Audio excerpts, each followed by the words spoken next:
Podpisana pogodba za obnovo Šmihevske ceste in ceste skozi Velike Brusnice. Tretja os v prioritetnih načrtih. Kakšen svet si želijo otroci?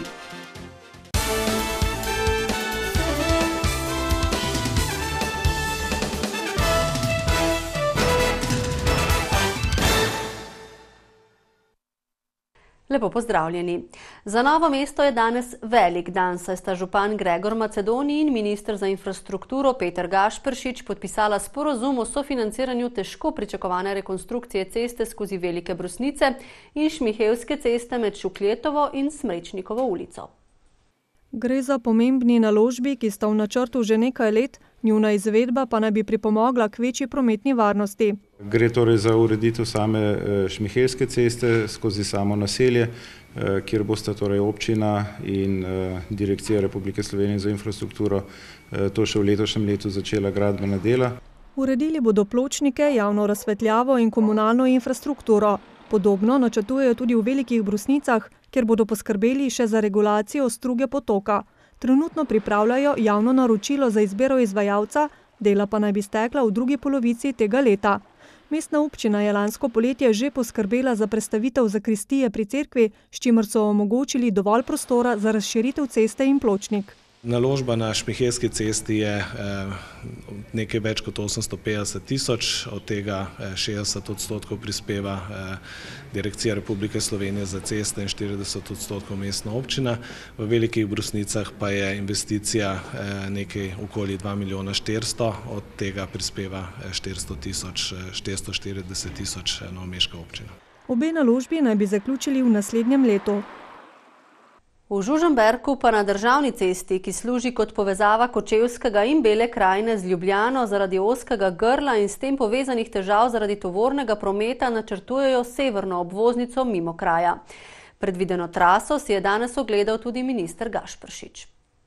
Po zdajšnjih ocenah naj bi naložba, ki jo načrtujejo že približno 10 let, stala 16 ali 17 milijonov evrov, potekala pa naj bi v 3 gradbenih fazah. Za obvoznico se pripravlja še usklajuje projektna naloga in to projektno nalogo je potrebno uskladiti za pripravo idejnega projekta, ki je potreben za pripravo občinskega prostorskega podrobnega načrta.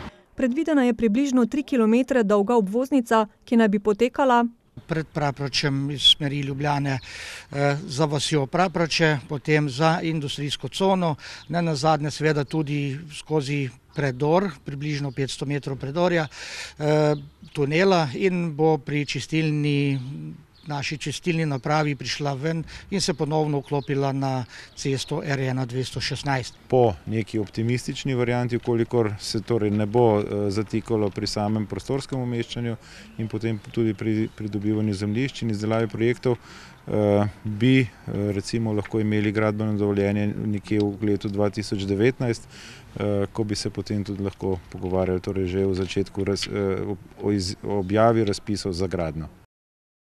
Iz Žužemberka se je minister podal še v Belo krajino, kjer se je z belokranjskimi župani pogovarjal o južnem kraku 3. razvojne osi in jim zagotovil, da je v prioritetnih načrtih vlade celoten odsek, ki je že umeščen v prostor, torej do Malin in ne le do Revoza. Na Darsu si sicer prednostno prizadevajo, da se v letu 2018 na tem prvem odseku, krajšem do Revoza, pridobi gradbeno dovoljenje, kajti to je zelo pomembno tudi za upravičenost črpanja evropskih sredstev. Vendar aktivnosti projektiranja in pridobivanja zemljišč potekajo na celotni trasi do Malin, pravi minister. Tako da računamo, da bi potem v letu 2019 bila gradbena dovoljenja v celoti pridobljena in se tudi potem izvedli razpisi za gradnjo. Tisti prvi odsek bi bil lahko končan v letu 2021, medtem ko v celotni odsek do Malin nekje do leta 2024. Gašperšič pa je danes obiskal tudi mejni prehod Vinica, kjer sta skupaj z državnim sekretarjem na Ministrstvu za notranje zadeve Andrejem Špengo predstavila načrt gradnje 200 metrov dolgega dodatnega voznega pasu pred mejnim prehodom, ki bo omogočil promet tovornim vozilom težjim od 7,5 ton, ki sedaj s slovenske strani ne smejo čez mejni prehod, s hrvaške pa lahko. Za to izvedbo je potrebno še pridobiti določen manjši del zemljišč, ampak vsekakor računamo, da se bodo ta dela začela še v letošnjem letu in bi tudi v letošnjem letu bila tudi že zaključena. Ko bodo infrastrukturni pogoji zagotovljeni, bomo vsekakor brez nadaljnega, kar tudi je Ministrstvo za notranje zadeve in policija vse skozi poudarjala, brez zadržkov pristopili k spremembi omenjene uredbe, da bo omogočen tovorni promet tudi za vozila, ki so težja od 7,5 ton. Tako kot to velja za tovorna vozila, ki prihajajo s hrvaške strani. Še ostajamo pri cestni infrastrukturi. Leta 1938 odprt nadvoz, domačini mu pravijo nadvožnjak v Sevnici, ima zaradi dotrajanosti omejitve za težji tovorni promet. Direkcija za ceste ga je imela v programu obnove že pred 2 letoma, letos pa se bodo dela končno začela. Odprt je namreč javni razpis za izvajalca.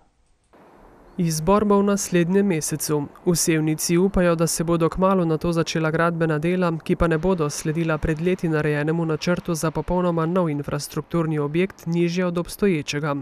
Gre za posodobitev starega nadvoza. Gre za prenovljen, skoraj nov nadvoz, ki izpolnjuje vse potrebne kriterije. To je dvosmeren tovorni promet, brez omejitev in zelo širok pločnik ob eni strani, tako da bo nadvoz varen. Direkcija vodi in financira še nekaj obnovitvenih del na infrastrukturi v občini. Dela na Črnem potoku se nadaljujejo, hkrati pa tečejo intenzivne priprave za obnove cest na Dolnjem Brezovem, v Tržišču, proti Lisci in še nekaterih drugih manjših odsekov na državnem cestnem omrežju. Letos naj bi naredili tudi načrt za Savski most na Logu, kar je bil pred leti eden od pogojev sevniške občine za sprejem hidroelektrarne Blanca v prostor. Danes je Svetovni dan zdravja in letošnja tema je Spregovorimo o depresiji. V ta namen na novomeški srednji zdravstveni in kemijski šoli že ves teden potekajo različne dejavnosti in delavnice s skupnim poudarkom na preventivi. V tej smeri lahko največ naredimo z zdravo prehrano in telesnimi dejavnostmi.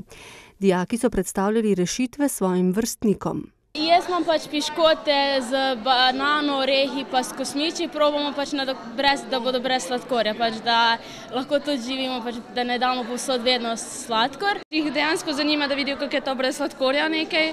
Pa tukaj imamo pogačo brez soli, kar v našem življenju ful dosti soli uporabljamo. Ker naša šola je tudi seveda kot zdravstvena šola, vedno delujemo tudi preventivno in smo se v tem letu odločili, da bomo cel teden namenili preventivnim dejavnostim.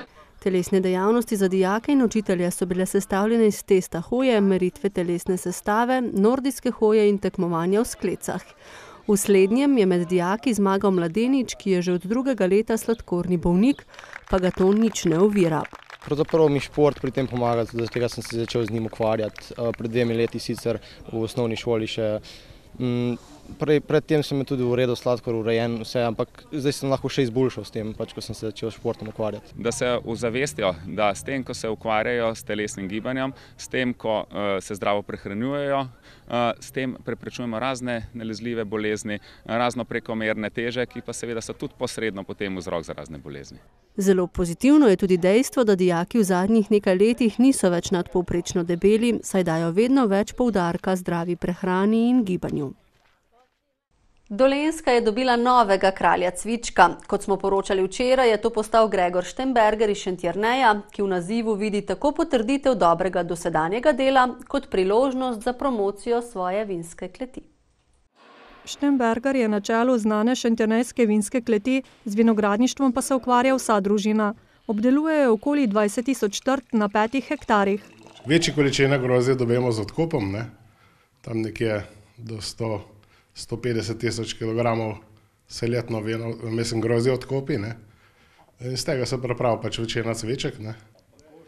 Reče naša klet znana tudi po drugih vinih, recimo Modri Frankini, te šentjernejski penini. Znan pridelovalec cvička in drugih vin igra pomembno vlogo med dolenjskimi vinogradniki, pojasnjuje predsednik zveze. Dolenjska si želi takih pohlevnih, strpnih vinogradnikov, ki nekako bomo skupaj z roko v roki družno poskušali ta naš generik popeljati v svet, predvsem pa svet pripeljati k nam. Zdaj končno je prišel kralj tudi v občino Šentjernej po ne vem kolikih letih. In zdaj bo županovo vino najboljše vino na Dolenjskem. Letos so sicer v Zvezi društev dolenjskih vinogradnikov v ocenjevanje prejeli nekoliko manj vzorcev vin kot lani. Bilo jih je 1106, od tega 443 cvičkov in še od tega 42 kandidatov za kralja cvička. Med njimi je torej najboljšo oceno dobil Štemberger, ki ga bodo za kralja cvička uradno okronali konec maja na 45. tednu cvička. V Črnomlju so včeraj popoldne pripravili zaključno regijsko prireditev 18. natečaja Evropa v šoli, na katerem je ob pomoči 77 mentorjev sodelovalo zelo veliko učencev in dijakov iz prav vseh belokranjskih šol. Cilj natečaja je spodbuditi otroke k razmišljanju o temah, ki zadevajo slehernega evropskega državljana in hkrati dati krila njihovi ustvarjalnosti, pravi predsednica nacionalnega odbora. Moram reči, da se otroci tega, da so del te celine, te skupnosti, morda mnogokrat bolje zavedajo kot pa odrasli. Letos so ustvarjali na temo Svet, v katerem želim živeti. Prvi izbor nastalih del na likovnem, fotografskem, literarnem in video področju so opravili že na šolah. In tako je na regijski nivo natečaja prispelo 251 del, med katerimi so člani strokovnih komisij izbrali 61 najboljših za državno tekmovanje, kar je največ doslej. Največ otrok sodeluje tu v natečaju in tudi največ preglavic nam naredijo, ker nam najboljša dela pošljejo in je seveda malo težje izbrati. In v kakšnem svetu si želijo živeti otroci? V čistem svetu, v svetu, kjer ni vojn, da bi se vsi lepo imeli. Da bi tisti ljudje, ki nimajo denarja, hrane in vode, da bi jim pomagali, da bi lahko srečno živeli. Jaz bi predlagal vsem ljudem, da se vedejo dostojno in lepo drug do drugega, in tako bo vsem lepše, pa tudi bolj mirno bo, brez vojne. In še veliko zanimivih odgovorov in lepih misli smo slišali. V njihovih literarnih delih pa so najpogosteje zapisali, da si želijo, da bi bili srečni, da bi se imeli radi, da materialne dobrine ne bi bile na prvem mestu, ampak prijateljstvo. Vsem, katerih dela so bila izbrana za regijsko raven razpisa in še posebej tistim, ki so se svojimi deli uvrstili na državni nivo, so podelili priznanja ter prireditev sklenili s poročilom otrok, da moramo stopiti skupaj, kajti le tako bomo ustvarili lepši svet, v kakršnem želijo živeti. Mestna občina Novo mesto danes praznuje svoj občinski praznik. Na ta dan leta 1365 je namreč Rudolf IV. Habsburški Novemu mestu podelil mestne pravice. Čez nekaj minut se bo v kulturnem centru Janeza Trdine začela slavnostna akademija, na kateri bodo podelili letošnje nagrade in priznanja mestne občine. Veselim se tega, mislim, da je letos bogat nabor posameznikov, ki so s svojim delom in osebnostmi res zaznamovali naše mesto, naš vsakdan. Leto 2017 je mestna občina razglasila za jantarno leto. Tako bosta v Novem mestu potekali Mednarodna arheološka konferenca o Jantarju in konferenca mest ob jantarni poti. Temu smo potem priključili še 3 razstave, ki bodo v bistvu odprte 20. aprila skupaj z dogajanjem na teh konferencah. V aprilu bodo potekali tudi številni športno-rekreacijski in drugi dogodki, ki jih bo mestna občina pripravila v sodelovanju z različnimi organizacijami. Za konec še to, da boste zdaj pri izstopu in vstopu v državo na mejah čakali dlje, predvsem na Obrežju so bile danes večurne čakalne dobe. Razlog – poostren nadzor. Preživite lep večer.